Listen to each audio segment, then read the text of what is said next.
Hello, this is beaconequity.com. Today we're looking at BAC for November 26, 2010.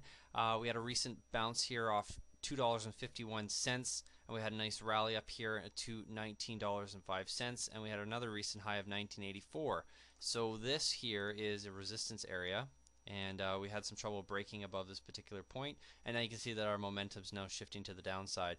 We had some price support here at 14, just above $14. So we're going to look at this level. You can see that this support here was a prior resistance. So a prior resistance then becomes support, and it looks like we're trying to hold the price up here and breaking below it, and then again once we break below this area it then becomes resistance again. So right now, since we're trading below $14, we're going to make this support line red to indicate its resistance. Right now we've got downward selling pressure on the price.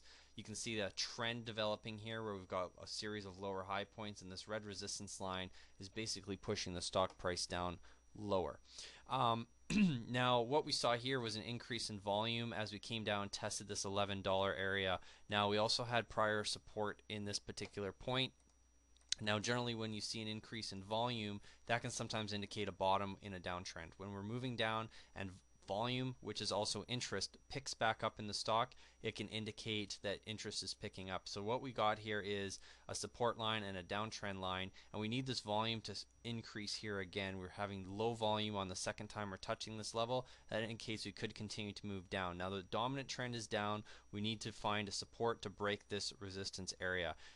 Whether or not this support is the one or not, it's difficult to say. It's a little early, but if we do break above this downtrend line, we should start up. We should come and test our prior resistance points. And that's the analysis for today. Beacon Equity has not been compensated for this video.